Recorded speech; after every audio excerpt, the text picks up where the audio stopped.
Vamos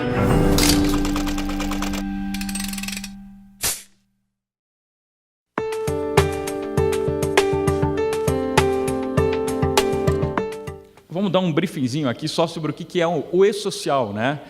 Eu estava brincando em casa ainda com minha esposa, assim, eu falei, para aquele que foi abduzido por aliens nos últimos 5 anos e nunca ouviu falar sobre e-social, vamos dar só um briefingzinho aqui do que é efetivamente esse sistema. O e-social ele faz parte de um sistema mais amplo, que é do SPED, que é da escrituração digital das informações fiscais das empresas. O SPED já começou isso lá em 2007, né? Só lembrar da nota fiscal eletrônica, foi um dos primeiros passos de implantação do SPED. Tá? O e-social, o que ele vem a ser? Ele vem a ser uma das pontas, vamos dizer, do SPED, que vai trabalhar justamente com a relação das informações que as empresas vão passar para os órgãos de fiscalização, para os órgãos de controle. Né? Nós falamos aqui hoje, desde a primeira palestra do dia, da digitalização, falamos agora de toda a questão da digitalização das informações e tudo. O e-social nada mais é do que isso. Nós estamos fazendo uma migração daquela forma ordinária que era feita de comunicação com os órgãos, com a Receita Federal, com o Ministério do Trabalho, com o Ministério da Previdência Social, e a gente vai unificar e digitalizar essas informações. Eu costumo brincar que o e-social agora vai virar um grande Big Brother fiscal, né? Onde todos os órgãos vão ter um acesso direto a essas informações, a vida das empresas vai estar de forma digital para que esses órgãos possam ter um acesso, efetivamente, dessas informações. Tá? Só para vocês pensarem da quantidade de processamento de dados que vão ser feitos para que o governo consiga processar essas informações do e-social, foi adquirido pelo governo, pela Receita Federal, um computador dos Estados Unidos, o nome desse computador é o T-Rex. A capacidade de processamento desse computador ela é equiparável ao computador da NSA, da Agência Nacional de Segurança Americana, né, pela quantidade de cálculos por segundo que ele faz. Imagine para processar as informações trabalhistas de um país de tamanho continental como o nosso, a quantidade de empresas que nós temos, como é que faz para poder rodar todo um sistema desse do e-social. E vão participar desse projeto do e-social, basicamente esses órgãos diretamente envolvidos no controle. Então, a Receita Federal, o Ministério da Previdência Social, o Instituto Nacional do Seguro Social, o Ministério do Trabalho e Emprego, a Caixa Econômica Federal, fazendo, então, a sua vez de representante do Conselho Curador do FGTS. Mas, basicamente, o que é o e-social?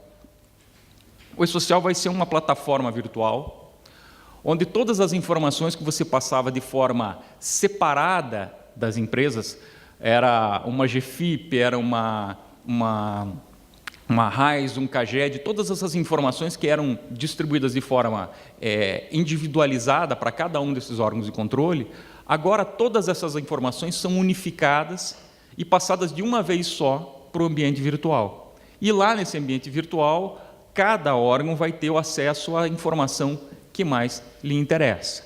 Tá? Então, a intenção aqui do e-social, e já passando aqui para as suas finalidades, vamos dizer, já passando aqui para o nosso próximo slide, então, uma das principais finalidades é o quê? Garantir direitos trabalhistas e previdenciários, garantir o efetivo e correto cumprimento da lei. O e-social ele não vem aqui para criar novos direitos, ele simplesmente vai exigir o que já está na lei, né? O que já é um grande problema, né? Se nós pensarmos que a reforma trabalhista, que entrou agora há pouco tempo, né, já está gerando uma discussão intensa a respeito da interpretação da lei nova, aplica aos contratos em vigor ou não aplica aos contratos em vigor, entra a medida provisória 808 e agora não é aprovada a medida provisória 808. Então, o que ficou na medida provisória, o que eu utilizo, o que eu não utilizo? Se você pensar que a legislação trabalhista ela está sofrendo transformações e ela sofre interpretações diariamente, quando você vai colocar isso no sistema, o sistema, eu brinco, é 0 e 1. Né? Você não tem, vamos dizer, muito a amplitude de interpretações. O sistema é uma coisa muito mais fechada. Essa é a grande dificuldade das empresas. Existem inúmeras empresas que ela não está, vamos dizer, fazendo a coisa errada, mas não está querendo sonegar impostos, nada. Às vezes ela está mal orientada, às vezes ela não tem uma interpretação correta da legislação trabalhista e vai tocando a empresa normalmente. Agora, com o E-Social, quando a gente for fazer essa mudança de chave, a empresa vai ter que fazer exatamente como diz a lei. E aí é o grande temor, a partir do momento que essas informações vão estar todas online e os órgãos vão ter toda aquela informação à sua disposição, o pessoal brincava assim, não, vai chegar essa informação para, vamos dizer, para o Ministério do Trabalho, vai pular um pop-up na tela do auditor fiscal lá já para, envie multa para essa empresa, envie multa para essa empresa. Gente, não vai ser bem assim. O próprio E-Social ele está em constante aprimoramento. Vejam, a gente vai ver aqui já o cronograma de implantação do E-Social, como é que estão as etapas. A gente já viu que esse cronograma já foi prorrogado várias vezes. A gente teve agora aqui das grandes empresas que iam entrar dia 1º de maio, ele já teve uma prorrogadazinha para dia 8. Então, ele está em constante evolução. O E-Social já está rodando. Vamos lembrar do trabalho doméstico. Quem tem doméstica em casa devidamente registrada, assinada, já está, se não me engano, desde 2015, lançando as informações dentro do E-Social. Eu conversava com colegas aqui antes da apresentação dos problemas quando implementou o procedimento para a doméstica. Eu dou exemplo lá em casa, a minha doméstica, a Marilene, faz 20 anos que está trabalhando lá em casa, registradinha, bonitinha. Ela trabalha 3 vezes por semana. Quando eu fui lançar as primeiras férias dela no E-Social, eu dou 30 dias de férias para a empregada. Sempre dei 30 dias de férias para ela. Quando eu ia lançar no E-Social, o E-Social interpretava que eram 3 dias de trabalho, ela só tinha direito a 18 dias de férias. E não me dava a opção de 30 dias. Eu falei, mas eu sou bonzinho, eu quero dar os 30 direitinho para ela, como é que eu faço? Eu tive que fazer uma gambiarra de informações lá para conseguir gerar a guia com os recolhimentos necessários a cobrir todo aquele período que eu estava pagando para ela de férias e tudo. Lógico, em seguida vieram atualizações do sistema e esse problema foi corrigido. Mas, se for analisar as minhas informações lá do E-Social daquele período, daquelas primeiras férias, elas ficaram todas truncadas. Então, isso vem constantemente sendo aprimorado dentro do E-Social. E se nós pensarmos que com o empregador doméstico, que era uma coisa extremamente simples, já geraram problemas e foram necessárias adaptações, vamos imaginar agora que estão entrando as grandes empresas e que agora sim está sendo posto o sistema à prova para fazer rodar essas informações. A gente já teve essa adaptação que saiu agora, uma atualização do sistema, já foi para corrigir alguns problemas que estavam surgindo. Então, essa história de sair multa toda hora quando chegar as informações do E-Social, eu não acredito que vá funcionar assim. Lógico, isso vai facilitar muito o serviço da fiscalização, mas não vai poder ser tratado a ferro e fogo. Até porque, vamos dizer, vai faltar braço para os fiscais aplicarem tanta multa. Aliás, braço não, atualmente vai faltar dedo, que vai ser num clique para fazer o preenchimento de uma autuação de infração para essas empresas. Bom, só para seguir aqui os nossos slides. Então, as finalidades, garantir os cumprimentos dos direitos trabalhistas e previdenciários, simplificar o cumprimento das obrigações principais e acessórias para a redução dos custos e da informalidade. Vocês devem estar pensando, escuta, mas o trabalho que está dando para a gente conseguir se adaptar ao E-Social. Sim, num primeiro momento, eu imagino que vai dar um trabalho gigantesco, como está dando um trabalho gigantesco para as empresas. Mas, num segundo momento, depois que essas informações estiverem alimentadas no sistema e os parâmetros, os processos produtivos estiverem adequados, isso vai facilitar. Aprimorar a qualidade das informações de seguridade social e das relações de trabalho. E aí, qual que é o efeito colateral, vamos dizer assim, para o governo? A partir do momento que eu estou acabando com as fraudes, que eu estou cercando cada vez mais as empresas para evitar sonegações e afins, eu, consequentemente, aumento a arrecadação.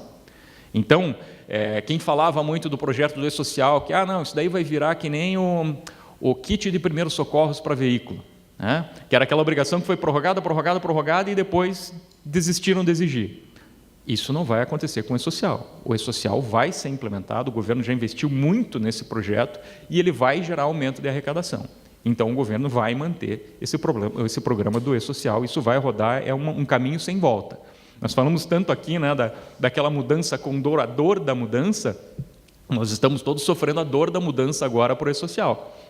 Nós queremos adaptar as nossas empresas e fazer isso da melhor maneira possível. Só que, assim, muitos empregadores não estão preocupados na forma de fazer essa migração, né? Bom, por que vai simplificar? Todas essas informações aqui, que hoje em dia são passadas de forma separada para as empresas, o E-Social vai concentrar isso tudo, né? A partir de agora, de 1º de julho, quando eu for começar a aderir ao E-Social, eu já vou parar de prestar todas essas informações? Não. Gradativamente, elas vão sendo eliminadas. Nós temos a questão agora do REINF, que vai entrar, já está entrando agora, mês de maio para mês de junho, que vai substituir GFIP, a DIRF, RAIS e CAGED. Gradativamente, essas informações vão sendo substituídas, adaptadas, para serem extraídas essas informações lá de dentro do E-Social. Então, aqui o cronograma de implantação do E-Social, só para a gente dar uma relembrada, foram divididos 3 grandes grupos, né? Então, são as grandes empresas, com aqueles com faturamento bruto superior a 78 milhões em 2016. Esse é o primeiro grupo. O segundo grupo, as demais empresas com faturamento inferior a 78 milhões. E aí entram aqui as entidades sem fins lucrativos, as micro e pequenas empresas, o MEI, o microempreendedor individual que tenha empregados contratados, e o terceiro grupo, que vai ser o da administração pública, né? Foi fatiada um pouco a implementação do E-Social, começando as grandes empresas agora já em janeiro de 2008, com os cadastros do empregador e essas tabelas ali relacionadas. Em março, os dados dos empregados, os dados dos vínculos que essas empresas têm, os vínculos empregatícios, e agora, em maio, rodando efetivamente a folha de pagamento, que é aí a grande mudança de chave, a grande virada de chave para o E-Social, tá? E aí a parte que, creio que muitos dos senhores estão interessados, a parte de saúde e segurança do trabalho. A mudança de chave foi prorrogada novamente, era para ser já em julho agora para essas empresas, ela foi prorrogada e ficou para janeiro de 2019. Né? Significa, ótimo, eu posso respirar até janeiro de 2019 e vou tocar essas mudanças só lá em janeiro de 2019. Não. Os programas de saúde e segurança do trabalho, PPRA, PCMSO e tudo, esses programas têm lá a sua duração maior, a sua duração de 1 ano, e esses programas estão rodando dentro dessa empresa. E muitos desses programas vão ter influência direta na folha de pagamento, né? No tipo de tributos que vocês vão estar recolhendo nas empresas. Então, as empresas já têm que estar se adaptando e já se preparando para organizar essas informações para as folhas de pagamento que vão ser lançadas no E-Social e já deixar isso organizado para lá em janeiro, quando você lançar as informações de SST dentro do E-Social, elas já estarem dentro de um formato adequado, né? Então, as demais empresas aqui vai começar o cronograma em julho, depois julho, setembro e novembro, e as informações de saúde e segurança em janeiro também, e a administração pública, que a gente sabe dos entraves internos da administração pública para a implementação dessas matérias, vão ficar lá para janeiro de 2019, que começa a implantação, então, para a administração pública. Aqui é um aero geral aqui de áreas impactadas dentro das empresas, né? O RH vai ser, o recursos humanos, aí 53% de impacto.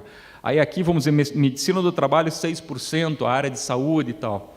Só que, assim, isso é uma análise só inicial. Se você for analisar de todo o cruzamento de informações que é dado com essas informações que você vai lançar dentro do E-Social, saúde e segurança do trabalho, ela vai subir isso para mais de 25%, às vezes, de impacto dentro da empresa. Tá? Então, é uma situação que ela é inteira interdisciplinar, né? A empresa inteira tem que estar envolvida com a programação aí do E-Social. Tá? Partindo para o E-Social, uma forma, vamos dizer, de como que funciona mesmo o E-Social, são tratados todos como eventos dentro do E-Social. Você vai ter os eventos iniciais, os não periódicos e os periódicos. E dentro desses eventos, existem inúmeras tabelas onde são lançadas todas as informações. E essas tabelas que são um grande problema, onde você vai ter que parametrizar muito bem essas informações que são lançadas lá dentro. Então, a empresa, quando vai se organizar, por exemplo, folha de pagamento, as rubricas que ela usa para pagamento na folha de pagamento, ela está vinculada, de repente, ao sistema de folha que a empresa usa. O E-Social ele vai ter uma definição padrão de quais vão ser aquelas rubricas e como vão ser gerados os recolhimentos de impostos e tudo sobre aquelas rubricas. A empresa vai ter que fazer uma migração adequada para adaptar a sua folha de pagamento àquelas informações que estão dentro do E-Social, para que ela possa, então, ter um recolhimento adequado dos seus tributos dentro do sistema, na hora de geração de guias para o E-Social. Os eventos não periódicos, então, os eventos iniciais vão caracterizar efetivamente a empresa dentro do E-Social, caracterizar aquela pessoa jurídica dentro do E-Social. Os eventos não periódicos aqueles eventos que não têm data específica para acontecer, então são as admissões, as demissões, as férias, os afastamentos, os acidentes, aqueles eventos todos que não têm uma sequência predeterminada para acontecer. E os eventos periódicos, basicamente, folha de pagamento e recolhimento de impostos, que estão lá, tem aquela data certinha, onde ele vai rodando dentro da empresa. Então, só para ter aquela ideia, nós vamos ter as tabelas ali que vão ser seguidas para o preenchimento, os eventos iniciais, que são os eventos da pessoa jurídica, da caracterização daquela pessoa jurídica, os eventos não periódicos, que é a vida laboral, praticamente, dos empregados, as mudanças que vão acontecendo ao longo do contrato de trabalho, e os eventos periódicos, os eventos regulares que acontecem dentro da empresa, que é, basicamente, a remuneração e a remuneração do Estado, e os recolhimentos, de impostos. A transmissão desses dados também vai seguir uma sequência lógica, eventos iniciais, eventos não periódicos e eventos periódicos, até para que esses dados sejam processados adequadamente dentro do E-Social. Por isso, essa sequência de lançamento de informações dentro do E-Social. E aqui, gente, partindo agora para uma parte mais prática de como a empresa tem que se preocupar efetivamente para fazer uma implantação adequada do E-Social. O primeiro problema que a empresa tem que ter, o primeiro pensamento que a empresa tem que ter não trate isso como isso é um problema do RH, isso é um problema do contador. Não é um problema só do RH, é um problema só do contador, é um problema da empresa inteira. E falo em causa própria aqui, nós dentro do sistema FIEP, quando começou a discussão da implantação do E-Social lá atrás, era um problema para ser capitaneado pelo RH, e o RH tinha que se virar, e a empresa não estava lá tão preocupada com isso lá atrás. O que aconteceu? Começaram os estudos, começaram as organizações dentro da empresa, o RH chegou, levantou a bandeira e falou, olha, gente, não é só comigo, eu preciso de mais braços aqui para trabalhar, nós precisamos organizar essa situação. E aí, então, foi feito um envolvimento, foi criado um comitê dentro da empresa para estudo e implantação do E-Social. Então, foram chamadas todas as áreas que seriam envolvidas no E-Social, foram nomeados representantes de cada uma dessas áreas para atuar em relação ao E-Social, e não só aquele representante, e daí os seus respectivos backups, como eu costumo brincar. Então, vamos dizer, você tem um caso lá, teve um desligamento, teve um afastamento, teve férias e tal, você tem que ter aquela outra pessoa da área que entenda do E-Social para conseguir implementar isso dentro da empresa, para fazer rodar quando tiver o sistema funcionando. Então, foram organizados, foi nomeado um controller para tratar só da questão do E-Social dentro no nosso caso, dentro do sistema FIEP. E a sugestão que nós damos, crie um comitê dentro da sua empresa para organizar certinho essas informações. A gente estava dando o exemplo da doméstica aqui, Eu falei, eu como advogado trabalhista, quando fui lançar as informações do E-Social, eu tive todo um trabalho lá para conseguir fazer a adaptação e tal, e conseguir encontrar onde é que estavam as informações e lançar. Imagine a vozinha lá que tem a sua empregada que está trabalhando lá, que ela vai lançar essas informações, que às vezes mal tem um computador em casa. Imagine uma empresa pequena, às vezes uma microempresa familiar e tal, que vai lançar essas informações. Essas empresas, a própria lei já disse que elas terão um tratamento diferenciado dentro do E-Social. Elas vão ter menos informações a serem repassadas e tudo. Mas pense o trabalho para a organização dessas informações também dentro dessa empresa. Novamente, não é só um problema do contador. O contador não é o salvador da pátria que vai resolver todas essas informações dentro da empresa. Ele vai ter que ter subsídios e vai ter que ter pessoas alimentando esses dados para ele também, para que ele possa organizar essas informações dentro da empresa. A definição de prazos para o envio dessas informações. Lógico, a gente está falando aqui informações mensais que vão ser repassadas, então tem prazos ali que não vão ser prazos longos, vamos dizer, para você estar informando. Mas, já partindo desse pressuposto que você vai ter que ter aquela pessoa principal responsável da área e os seus respectivos backups, Você tem que ter uma organização de prazos para que essas informações possam chegar em quem vai centralizar todas as informações do e-social, em quem vai terminar de fazer a alimentação toda do sistema para o repasse, sejam passadas em tempo hábil. E sejam passadas em tempo hábil, e inclusive o último que vai fazer o repasse final dessas informações, que ele tenha tempo hábil para repassar isso no ambiente virtual do e-social. A gente costuma brincar também que isso tem que estar dentro de um laptop, não pode estar dentro de um computador fixo. Tem que ser um laptop que você vai pegar você acabou a internet na empresa, você não tem mais como passar essa informação dentro da empresa, bota o laptop embaixo do braço e vai na praça de alimentação do shopping, pega a internet do shopping e faz passar a informação de lá. Você vai ter o prazo para passar, você vai ter que ter uma conexão boa de internet para ficar repassando essa informação. Até, aproveitando o gancho, esse é até um dos motivos do que o e-social não tinha sido implementado há mais tempo, vamos dizer, nas empresas. Por quê? Porque o governo tinha que estar ciente de que todo o território nacional ia estar coberto devidamente por fibra ótica e tal, para poder as empresas utilizar a internet para passar. Vamos imaginar lá no Nordeste e tal, interior do Nordeste, sertão nordestino e tal, que muitas vezes não tinha lá o acesso devido da internet. Não adiantava botar o e-social no pendrive, plugar num jegue e mandar via jegue para a capital para repassar essa informação. Eles precisavam ter uma rede de internet segura o suficiente para conseguir fazer esse repasse de informações lá para o sistema do e-social. Então, aqui já trabalhando, vamos dizer, como uma prevenção de riscos. Monta-se esse grupo, esse comitê dentro da empresa e vai fazer a primeira fase, um diagnóstico e o fluxo de interações. Vou fazer o levantamento do problema, o levantamento de como que está a fase atual da minha empresa para ela ser aplicada dentro do e-social. Fiz um diagnóstico da minha empresa, vou fazer um plano de ação. Como é que nós vamos começar a atuar agora? Quais são as fases que eu tenho que implementar? Nós estamos lá dentro do FIEP nas fases finais agora, já para rodar o sistema em julho. Eu fiquei como sponsor dentro do jurídico. Eu tenho que ver tudo que tem de processo judicial que influencie na folha de pagamento para a gente lançar dentro do sistema. Eu sou advogado trabalhista. Isso daí é uma área que está mexendo quem é o meu colega da área tributária. Então, vamos dizer, eu fiquei de sponsor da área trabalhista, mas eu estou envolvendo toda a equipe. A informação, quem está levantando essa informação corretamente é o meu colega que faz a área tributária, e daí já está o pessoal do nosso administrativo, que daí já está com as senhas e já está fazendo o lançamento dentro do sistema. Dentro das áreas, das outras áreas é a mesma coisa. No RH, como você vai envolver mais áreas específicas, a gente tem mais 4, 5 pessoas envolvidas dentro do RH, cada uma com uma incumbência de informações para ser migrada dentro do e-social.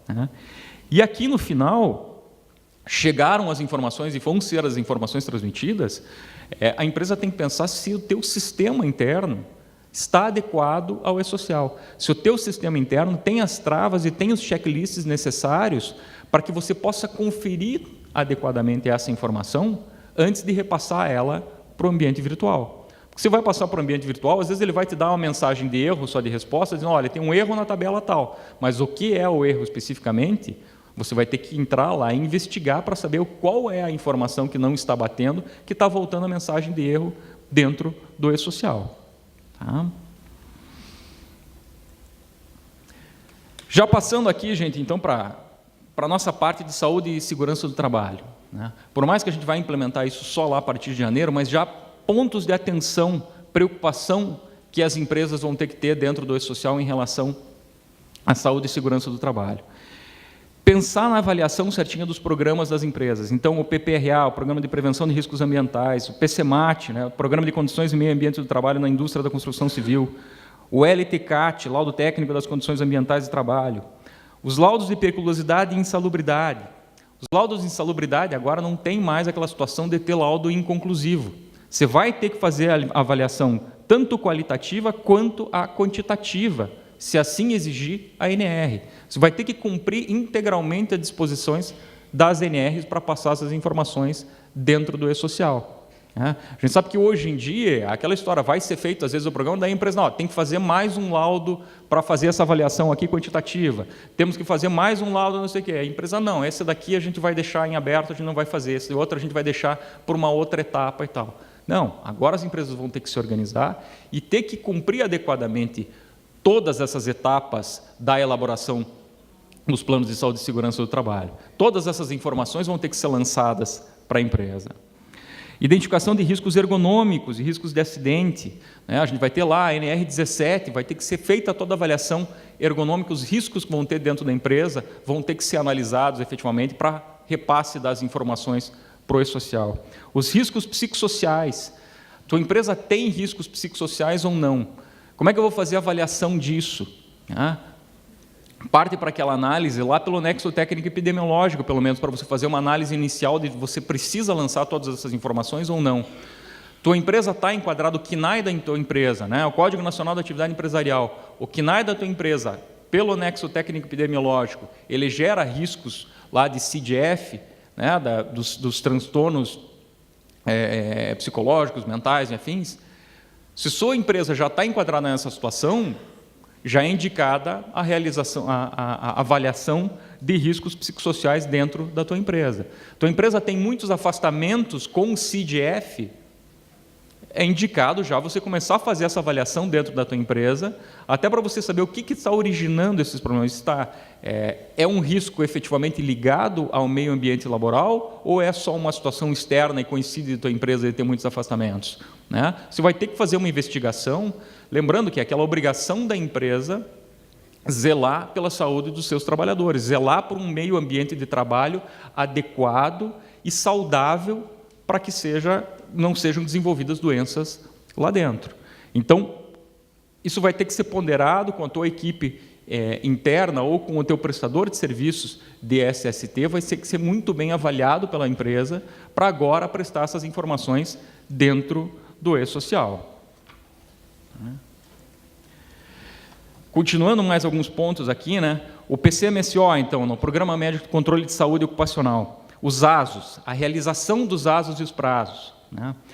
Quem aqui já trabalha em RH ou já trabalhou em RH, que enfrentava às vezes aquela situação, você está lá fechando a folha, está lá no dia 20, 25, dependendo da data de fechamento de folha da empresa, de repente liga o encarregado lá falando, olha, é o seguinte, a gente contratou um peão aqui, ele começou a trabalhar dia 1º já, tem que fazer a admissão dele, tem que fazer exame admissional, tem que fazer tudo agora e tal, para jogar ele na folha para ele receber esse mês. Eu vou poder fazer isso no E-Social?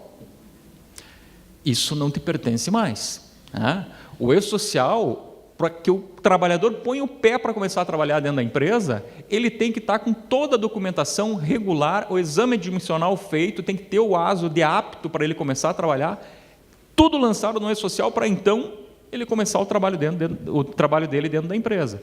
Se não tiver essas informações, eu vou adiar a entrada desse trabalhador para só depois de ser realizado esse exame, tudo ele poder começar a trabalhar dentro da empresa. Não é razoável, se eu tenho que fazer um exame para saber se ele está apto para trabalhar, que eu vou fazer esse exame só depois que ele já esteja trabalhando dentro da empresa. E daí ele faz o exame e diz que é inapto. Ele vai trabalhar em altura e daí vai ver lá, ele tem vertigem e tudo, ele não pode trabalhar em altura e está trabalhando lá pendurado em cima de uma escada. Não pode, são procedimentos que são necessários, essa revisão de mentalidade dentro da empresa, para que a empresa tome esses cuidados de procedimentos normais do dia a dia. Os ASOS periódicos. Muitas vezes a empresa não se preocupa com aquele controle certinho dos ASOS periódicos. Ela tem datas lá dentro, tem datas programadas dentro do PCMSO que, dentro de determinados intervalos de tempo, conforme o risco que a empresa esteja exposta, ela tem que fazer os exames periódicos dos seus empregados. Aí o que acontece? Isso é organizado, está lá no PCMSO esse prazo, às vezes a empresa até faz, implementa e convoca o empregado para fazer o exame. Daí o empregado simplesmente não vai fazer o exame. Ela convoca, manda o e-mail, tudo, registra a agenda e o empregado não vai fazer o exame. Daí depois vem a fiscalização e tal. Você tinha que ter feito o exame, você não fez o exame do empregado, você vai levar uma autuação. A empresa, mas eu chamei e ele não foi. Use das medidas disciplinares que estão à disposição da empresa para com o empregado. Você tem lá o artigo 157 da CLT, que determina que as empresas têm que zelar pela saúde e segurança dos seus trabalhadores. Mas o artigo 158 coloca a obrigação dos empregados de obedecerem essas normas de segurança e saúde do trabalho impostas pelas empresas. E, inclusive, no parágrafo único, ele estabelece lá que, se houver recusa injustificada na observância das normas de higiene e segurança, isso é um ato faltoso por parte do empregado e ele pode receber as medidas disciplinares correspondentes, como advertência, como suspensão e, dependendo da gravidade que chegar ao caso, até mesmo uma justa causa. Você tem lá a determinação, a instrução, tudo para ele usar, por exemplo, o equipamento de proteção individual. Ele tem que usar o EPI. E daí vai lá o empregado e não está usando o EPI. Daí depois ele entra com a reclamatória trabalhista dizendo o seguinte: olha, está aqui, ó, fiquei surdo e tal, porque eu não usava a EPI dentro da empresa. Da empresa, não, mas está aqui, ó, eu forneci o EPI para ele, está aqui, ó, a cautela assinada por ele direitinho que ele recebeu esse EPI. Mas você fiscalizou o uso desse EPI? Você estava de olho se esse empregado estava usando adequadamente? Se ele fez a higienização correta desse EPI diariamente lá dentro da empresa? Então, novamente, aquela mudança de mentalidade que as empresas têm que ter nesses controles de saúde e segurança do trabalho. Mesma coisa aqui o aso demissional. Agora, com a reforma trabalhista, mudaram aqui os prazos de pagamento de verbas rescisórias e entrega da documentação. Nós temos lá, fez a comunicação de dispensa, você tem 10 dias para pagar e entregar todas a documentação rescisória do seu empregado.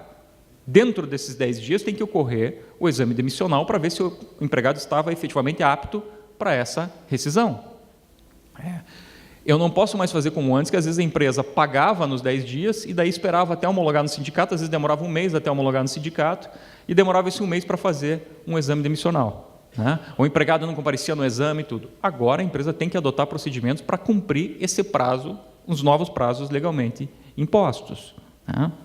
Bom, a questão, então, aqui já de ergonomia, novamente, análise ergonômica do trabalho, cumprimento lá da NR17, A NR17 tem até a possibilidade lá de criar um comitê de ergonomia dentro da empresa para fazer aquela análise do mobiliário e tudo, para ver se não está gerando aqueles riscos de doenças osteomusculares dentro da empresa, as LERs, as DORTs, dentro da empresa. Tomar esse cuidado na análise efetiva do processo ergonômico dentro da empresa. A questão da exposição de agentes nocivos, insalubridade, e daí aquele risco se vai gerar direito à aposentadoria especial ou não vai gerar direito à aposentadoria especial. Eu estou inserindo essas informações corretamente dentro do meu sistema de folha, eu estou recolhendo já os tributos proporcionais aos casos que têm direito à aposentadoria especial ou não. E daí entra aquela discussão, mas o meu IPI é eficaz. Aí entra aquela discussão, por exemplo, do exposição ao ruído. Ele tem exposição ao ruído acima dos limites de tolerância, mas ele usa um EPI eficaz. Ele tem direito à aposentadoria especial ou não tem direito à aposentadoria especial? Entra aqui de novo aquela história da interdisciplinariedade. Você vai ter que sentar com toda a equipe de medicina do trabalho, vai ter que sentar com o jurídico da empresa para fazer a avaliação correta daquele caso concreto, para ver se ele vai se enquadrar como uma aposentadoria especial ou não, para fins de recolhimento de impostos. Vão passar essa informação no E-Social e vai vir uma autuação que a empresa não estava recolhendo adequadamente o tributo. É automática a multa imposta ou vem uma notificação de infração? Não, vem um auto de infração, onde a empresa vai ter, não acabou-se o direito à ampla defesa. Se a empresa for autuada por alguma informação equivocada dentro do E-Social, ela vai ter o direito de se defender, ela ainda tem os prazos de defesa e os recursos a ela inerentes. Mas, lógico, é melhor que ela adeque essas informações antes, para que não precise depois ter que estar se justificando perante os órgãos de controle. Certo? EPIs aqui, como eu já comentei, vai ter que pôr lá dentro do E-Social a questão da eficácia do EPI. Você vai ter vários itens do EPI que você vai ter que responder para dizer se ele é eficaz ou não. Eu vou ter que lançar o CA, o Certificado de Aprovação desse EPI. Os equipamentos de proteção coletivas, eu vou ter que ter todo o projeto desse equipamento que foi colocado dentro da empresa para saber se ele está trazendo efetivamente benefícios ou não para aqueles trabalhadores envolvidos. E no final aqui a questão de PCDs, cumprimento de cota de PCD. Como é que funciona hoje em dia? Você recebe uma notificação na tua empresa e você tem que comparecer num dia lá no Ministério do Trabalho para apresentar a tua RAIS, a quantidade de PCDs contratados e os laudos comprovando que eles são enquadrados efetivamente como PCDs. Com o E-Social, essa informação já vai ser lançada lá dentro do E-Social. Você já vai ter que lançar lá certinho qual que é a CID, qual que é a deficiência, como é que é a caracterização dessa deficiência, o médico que atestou essa deficiência. Essas informações já vão estar automaticamente dentro do sistema, ou seja, a fiscalização das leis de cotas vai ficar muito mais fácil, muito mais prático para o Ministério do Trabalho. Então, gente, basicamente aqui o que a gente queria hoje era dar esse en passant, vamos dizer assim, sobre o E-Social. Nós temos os workshops que o SESI faz de social e tudo que duram mais de 2h30 e a gente não consegue solucionar todas as dúvidas que surgem efetivamente a respeito do e-social. São muitas informações, envolvem várias áreas dentro da empresa e o que precisa cada empresa fazer, e eu brinco com os senhores aqui, hoje é assim, diante dessas informações, em que estágio minha empresa está? Minha empresa já está adequada ao e-social? Minha empresa está quase adequada ao e-social ou o e-social, o que é isso? Então, essas perguntas que devem ser feitas dentro das empresas de vocês, e aí a busca de informações, a constante busca de informações e a integração interna entre a empresa, para que todas as áreas conversem e todas as áreas vejam aonde que o e-social vai estar impactando naquela sua área e o que vai gerar de reflexo nas demais áreas dentro da empresa. O que nós podemos fazer para organizar isso? As primeiras palestras, o Marcos Meyer, então falou hoje muito disso, né? Aquele medo da mudança. A mudança muitas vezes vai vir pela dor, né? Ele brincou o exemplo da mulher dele, que assim, ela recebe muitas ofertas do mercado, mas por enquanto ela quer se manter com ele até um momento que seja muito doloroso ficar com ele e ela acabe optando por outras opções do mercado.